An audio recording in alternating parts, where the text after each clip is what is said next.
How to balance conflicting information in the four-quadrant approach.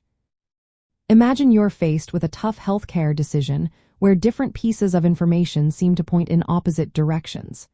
How do you sort through it all? That's where the four-quadrant approach comes into play. It helps healthcare providers and patients work through complex choices by looking at four key areas.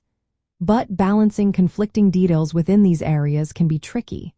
Let's walk through how to do it effectively.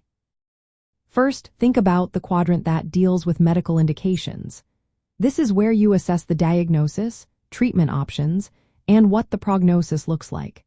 Sometimes, the medical facts are uncertain or conflicting, like when a treatment has potential benefits but also risks that are hard to predict.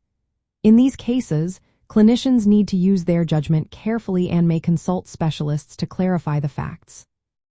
The goal here is to weigh the benefits against the harms, guided by the principles of doing good and avoiding harm. Next, consider the quality of life quadrant. This area looks at how treatments will impact a patient's physical, mental, and social well-being. Conflicts often pop up when a treatment might extend life but could also diminish the patient's quality of life. For example, a patient might face a decision about aggressive therapy that could cause pain or fatigue. Here, the principle of beneficence, acting in the patient's best interest, must be balanced with respect for their subjective experience. It's important to understand what the patient values most. Then, there's the patient preferences quadrant. Respecting a patient's autonomy means honoring their choices and values.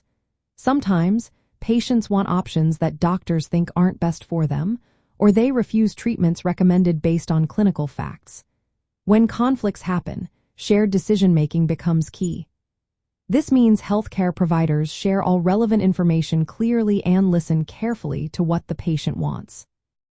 If the patient is not able to make decisions, previously expressed wishes or family input are considered, always aiming to respect the patient's values.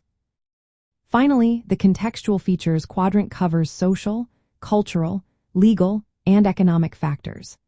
These external influences can create conflicts, like limited resources or cultural beliefs that differ from medical advice.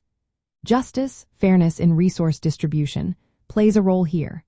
When external pressures conflict with patient wishes or clinical judgment, it's essential to acknowledge these factors without overriding the core ethical principles. So, how do you bring all these conflicting pieces together?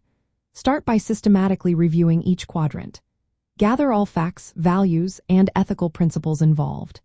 Engage the patient, family, and healthcare team in open conversations to clarify what matters most. Remember, no single quadrant should automatically take precedence. Instead, consider how each area interacts and influences the others.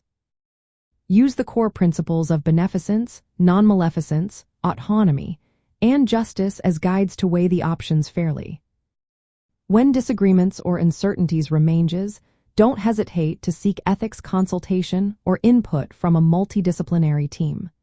Document the entire process carefully, showing how each piece of information was considered and how the final decision was reached. This transparency helps everyone understand the reasoning behind the choice.